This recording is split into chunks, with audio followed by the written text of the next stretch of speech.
This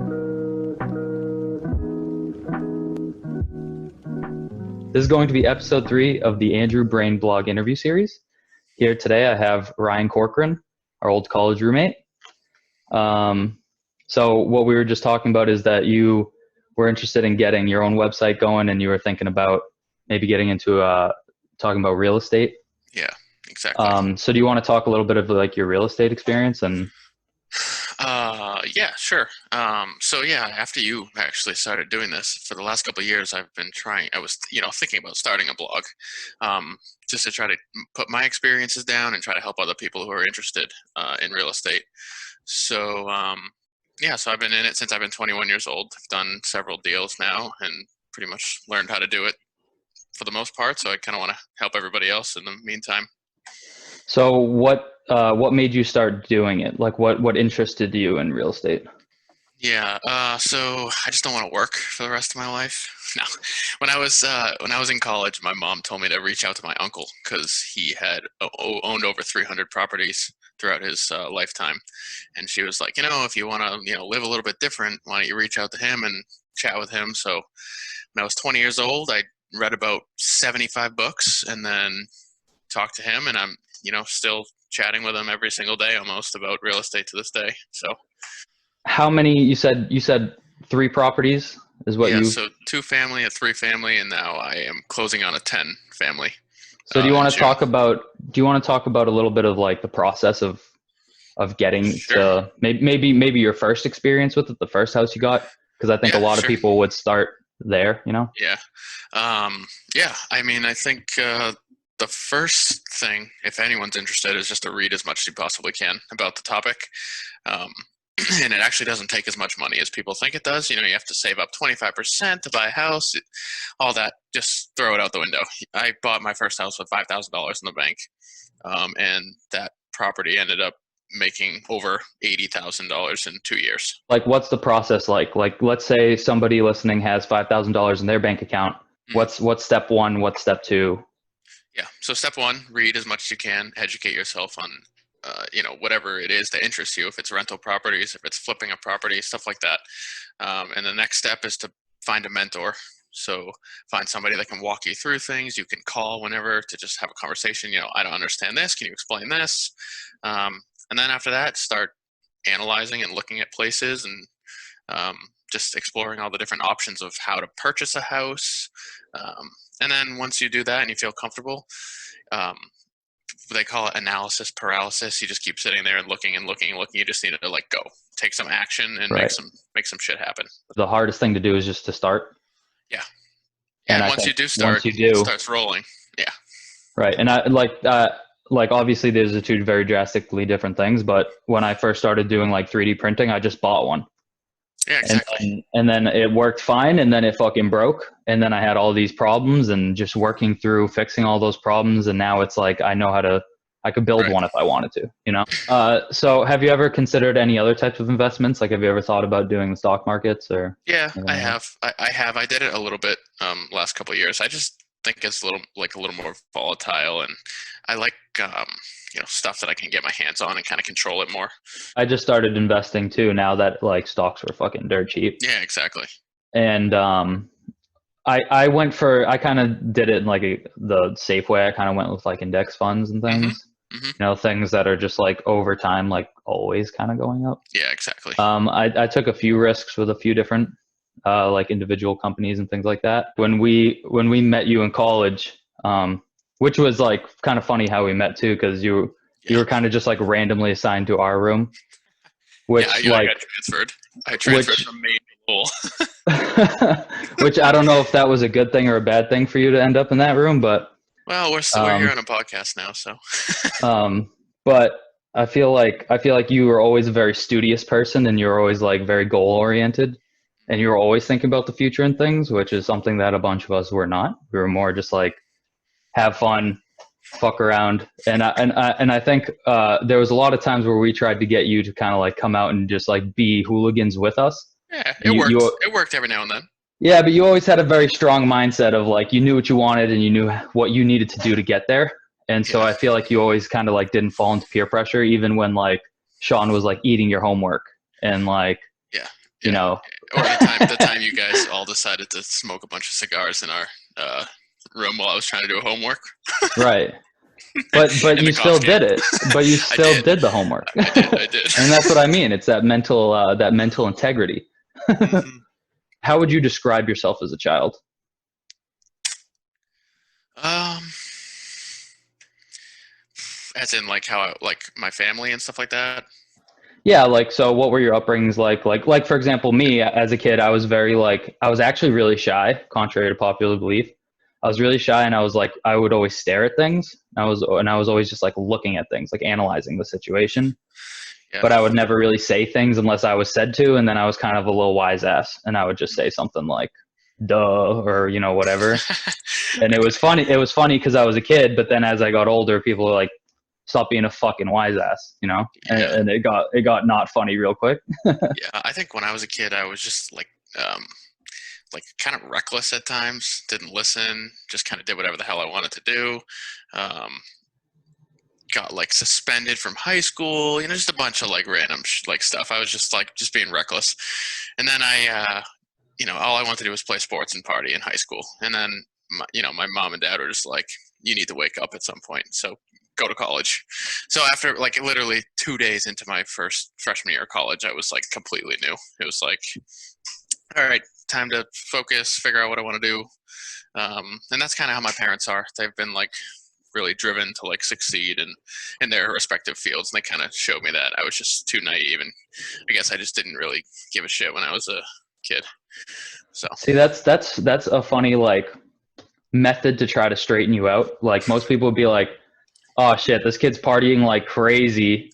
He's getting himself in a ton of trouble. Now let's send him somewhere where there's no parental supervision and just hope it yeah, works out."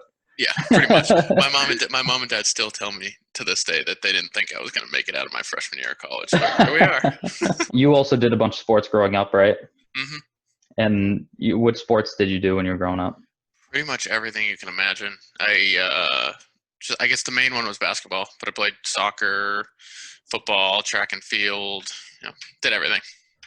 And I remember you telling me a story before where your dad like forced you to do free throws after the game, Oh my or god. maybe you forced yourself to, or No, no, no. Every single day I was outside playing basketball, and my dad would be out there like at least 200 shots a day, like just get him up, and he'd be like, "All right, elbow in, bend your knees." I would like swish a shot. He'd be like, "Nope, you didn't follow through. That was lucky that went in." I'd be like, "Dad, off." Yeah, after the that was 150th shot of the exactly day, that was the lucky exactly one. yeah. That was lucky. It was lucky it went in. Your form was bad, but you know what? It paid off. So I will say that you were very good at shooting, but in college you didn't really want to play basketball. Like once again, you were yeah, just kind of focused on getting your grades right, and yeah. Basketball is tough for me. If it's not serious, I get pissed off. Just because right, I think I'm just very like I like loved the game and I was dedicated to playing it before. right. So now if it's just like if it's just like a screw around, I just get pissed off. I just rather not. When did you transfer? Your sophomore year, I was a freshman. I finished my freshman year at Southern Maine, then I transferred to and then Lowell. you transferred. Yeah. So why don't you describe like your experience that freshman year, and then how drastically different it was your next year? Well, I mean, my freshman year was just like I don't really remember a whole lot of it. I basically went to Maine, spent like $35,000 on my tuition and everything for nothing, right? Right. And then I transferred to in-state, paid a lot less tuition. Yeah, I don't know. My mom convinced me to transfer just to save some money, and then she was like, "Do you want to live at home?" And I was like, "Absolutely not. I'm good. Yeah. I'd rather take my chances with the random selection." Um, so yeah, I remember getting placed, and I saw the names of the people that I was going to be placed in. So I like try to look them up on Facebook or something. And I think we sent each other messages before Oh we yeah, I went. remember that. Yeah, I think you sent all of us a Facebook message, and yeah, nobody got back to you because yeah, nobody knew who you yeah, were. yeah. I was like, great, this is going to be a good start. I got placed in with these lunatic roommates out of nowhere, like absolutely out of nowhere. So I do want to address because I know other people will want me to ask you. A notorious point in your life that was referenced a lot back when you were rooming with us was the Fat Ryan stage. Oof. You were very much so a fit person, not a fat person. Mm, Previously in your life, you were a little larger. yeah, Do you want to but discuss? Do you want to discuss the transformation and of lifestyle between Fat Ryan and current Ryan? Yeah, I guess Fat Ryan was like high school Ryan essentially. I would eat 88 mozzarella sticks a week and a plate of nachos every night. And then yeah, went to college and kind of changed my attitude. Lost 30 pounds my freshman year, um, and I got shit all 3 years that I was at UMass Lowell for not being Fat Ryan anymore. Actually, I'm pretty sure Sean went into my old Facebook, found a fat picture of me, and stuck it on multiple areas throughout our apartment. Uh, I'm pretty sure every single person in our dorm room had said that we want to meet Fat Ryan yeah, yeah. because No, you were very different. So we wanted yeah, to know what Fat Ryan was like. yeah. I literally had dreams of chants in my head saying, "Where's Fat Ryan? Where's Fat Ryan?" When you were at school, for people who don't know, what was your major and how were you liking that? I was in exercise physiology. It was supposed to be like a 7-year physical therapy route.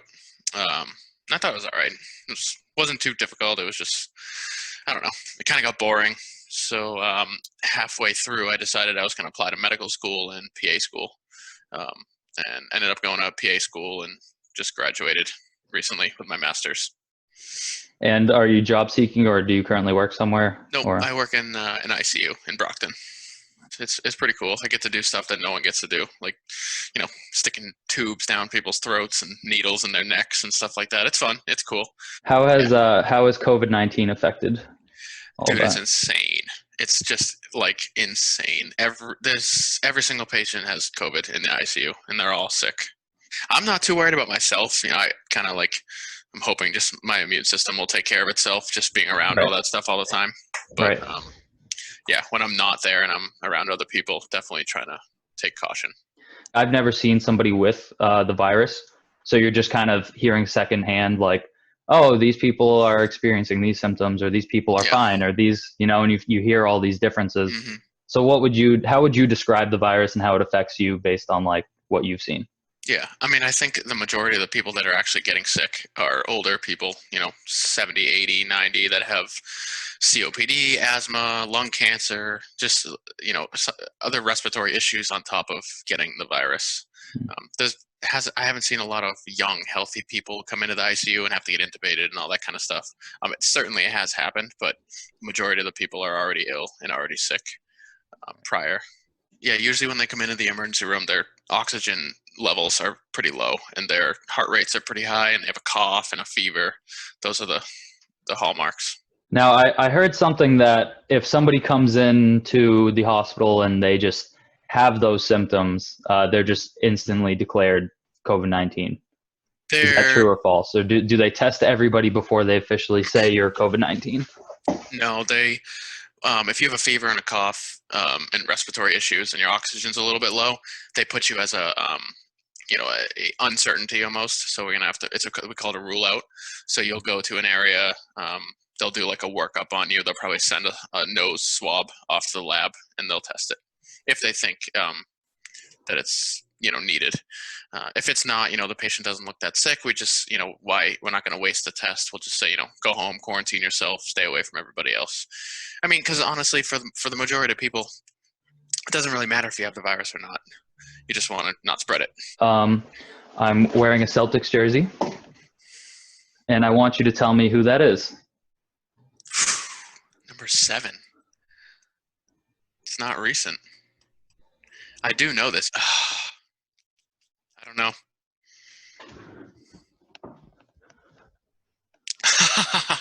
Nice. You were very active in the gym, from what I remember. Do you think that it's just as easy to stay physical without being able to go to the gym? And are you still as much of a gym rat as you used to be, I still regardless am. of the closings? Yeah, I still am. I'm not as much of a meathead as I used to be, like just pushing weight. Now I like to, run and do some other things. But yeah, with no gyms or anything like that, my girlfriend and I have been doing insanity workouts in my office right here. Classic Sean T, right? Yes, Shanti. It's a little rough, but we're getting by. I remember we used to do those in our dorm room freshman year with Caleb. We had a big room for some reason. We had a triple, but it was bigger than other people's quads. And we used to just have like 5 or 6 dudes with everybody with their shirts off, just doing insanity, just sweating all over the floor in there. So you mentioned your girlfriend, so I've never met her, but do you want to describe how you guys met and kind of Sure. the story between you two? Yeah, sure. We've been friends for 4 or 5 years or so, and she was an EMT in Lowell, and worked in the emergency room at Lowell, and she would, bring patients in, and I would see her, kind of like try to like hide around corners to try to like, where's she going? Where's she going? So then one day I was like, all right, I'm just gonna build up the guts to like go say hi, and I was like, hey, my name is blah blah blah. Anyways, nothing happened after that, and then just remained friends. And then we showed up to our PA school interview, and I was there, and I was like, holy shit, what are you doing here? And Kristen ended up being there. I didn't know that was gonna happen. So then after that, we just got closer and closer, and we both had long-term relationships prior to that. Then once we got into PA school, we both ended our relationships, and then 5-6 months later, we ended up going out. She asked me to go out like 4 or 5 times, and I just said no every single time, and then finally gave in, and I've been screwed ever since. So I obviously had Greg on here. Yeah, I watched that. I asked Greg to describe the relationship between you two. Would you say he was accurate, and would you like to describe it yourself? Yeah, he was accurate for the most part. I think Greg would probably admit it too. I think he was just like a child, and I was just like more of an adult. But then we kind of like somewhat brought each other to like a halfway decent level to try to level out a little bit. I mean, I never stooped down to eat dino nuggets, and Greg definitely didn't study for a test. But like, I mean, we just played Xbox yesterday together. So What have you been playing on Xbox? I just bought my first game console in 12 years, and we've just been playing COD. I'm just recalling the booger wall. Like I just listened to the lyrics. Like I just like. So do you have? I'll tell you this: if you're about to tell me right now that you were responsible for the booger wall, you had me like I had you so far off my radar that I didn't even have you as a suspect at all. But if you're about to come and tell me right now that you were responsible, you will blow my mind. No, I was not responsible. However, I will say I think it's probably somebody that kept visiting us over and over and over. Because when we first moved in, if it was one of us, like an internal group, it would have started from the beginning. Like that literally showed up like halfway through, and it was like, bang, here's like 30 boogers on the wall. Talking about just college days in general, was there any moment where you feel we genuinely pissed you off? Because I remember there was times where we would definitely kind of poke the bear, but I don't recall you ever actually getting like pissed. Yeah, I like am very good with controlling my emotions and like stress and all that kind of stuff. But there was a couple times. I'll just give you one. I'd always park my stupid fucking car in the goddamn parking spot, like literally the same spot every single time, perfectly in the middle. Right. And one day I look outside after you guys had said, dude, like, why are you parking like an idiot? And I look outside, my car is occupying literally 2.5 spots. And I'm like, I didn't do that. And then Sean goes, dude, we literally picked up your car and moved it. I think we took maybe 3 of us, maybe 4 of us, and we all just lifted your back bumper and just rotated it. Yeah, thanks for having me on here. I appreciate it. I'm happy to keep following your blog here. It's pretty funny. Yeah, thanks, man. Thanks for the support. I appreciate it. Got it. Don't get mad at Warzone or Greg, okay? All right, buddy. Nice to see you. All right, I'll talk to you later, man. All right, bye.